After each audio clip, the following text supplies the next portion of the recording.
فلما أسلم وتله للجبين وناديناه أن يا إبراهيم قد صدقت الرؤيا إنا كذلك نجزي المحسنين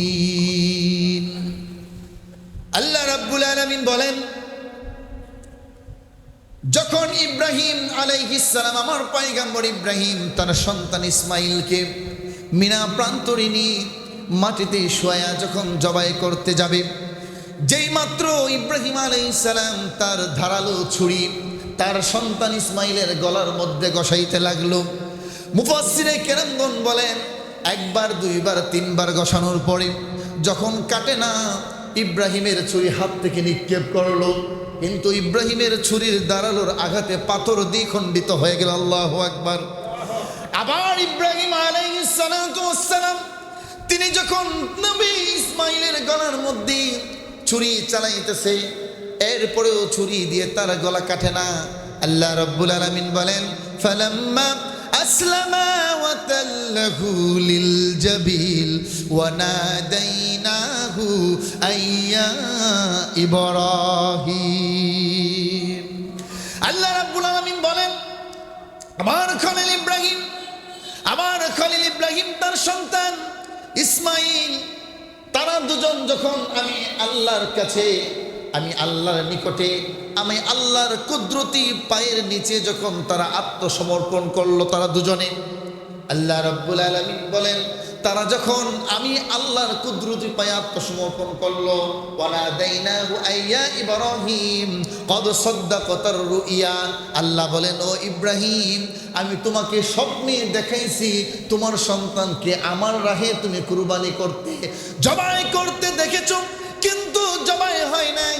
আমি আল্লাহ তোমার সন্তানকে জবাই করার উদ্দেশ্য ছিল না, আমার উদ্দেশ্য ছিল বাবা এবং সন্তান, তুমি এবং তোমার সন্তান ইসমাইল আমার রাহে কুরবানি দিতে এবং হতে প্রস্তুত আছো কিনা সেই পরীক্ষা নেওয়ার জন্য আমি আল্লাহ তোমাকে আদেশ করেছি তোমার সন্তানকে আমার রাহে কুরবানি দেওয়ার জন্যে।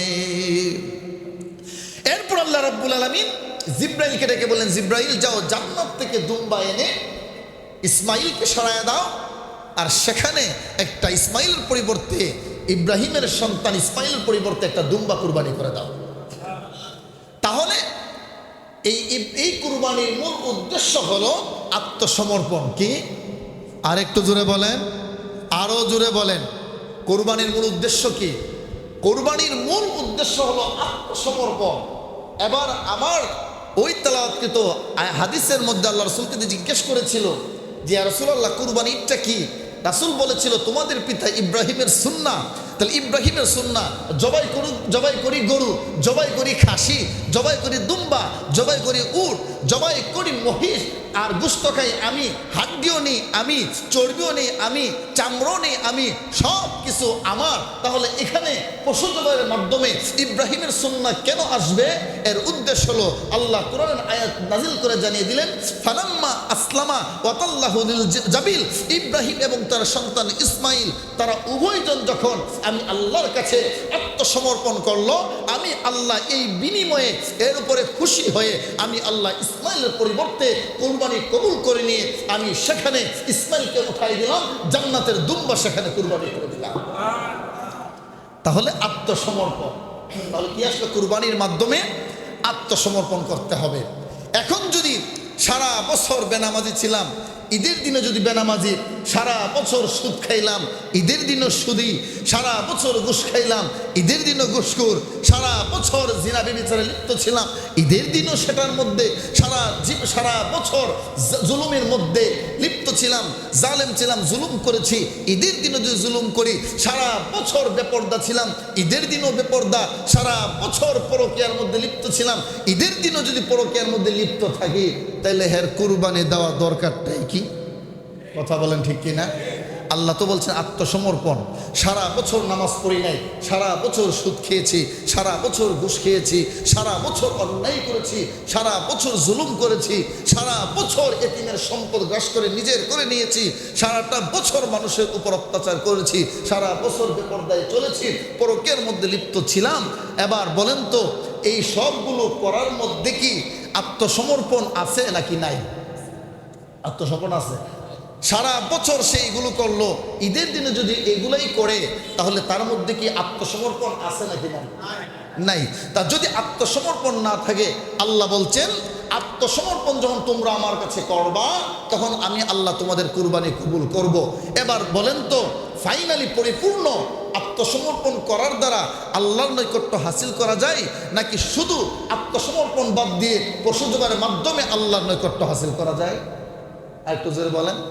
তাহলে ওই এরকম হয়েছে, মনে করেন খুলস আছে কিন্তু মূল নাই, খুলস আছে কিন্তু মূল নাই। মূলকে টিকাইতে হলে খুলসের দরকার আছে, আর মূল ছাড়া খুলসের কোনো মূল্য। গাছ হয় না, গাছের মধ্যে খুলস হয় না, চামড়া হয় না একটা। আপনি চামড়ার ভিতর থেকে গাছটা খুললে নিয়ে এসে পড়েন, তাহলে এই খুলসের কোনো মূল্য আছে? আবার খুলসও খুলে ফেললেন, শুধু গাছ দাঁড়াইছে, গাছ বাঁচবে, ঝুঁকিপূর্ণ হয়ে যাবে। তাহলে খুলস ছাড়া খুলস ছাড়া এই গাছের যেমনভাবে ঝুঁকিপূর্ণ, আবার খুলসেরও দরকার আছে। যেমন এই গাছের কাছে খুলসের প্রয়োজন, ভিতরের অংশ মূলকে বাঁচাতে হলে খুলসও লাগবে, আর মূল নাই, এই খুলসদের কোনো দরকার নাই। ঠিক তেমনিভাবে সারা বছর অন্যায় কাজে লিপ্ত থাকার পরে যদি আমরা লক্ষ লক্ষ টাকা দিয়ে কুরবানি দেই, আমাদের যদি মূল না থাকে, খুলস দিয়ে কুরবানি কোনো কাজ হবে না, গোশত খাওয়া ছাড়া।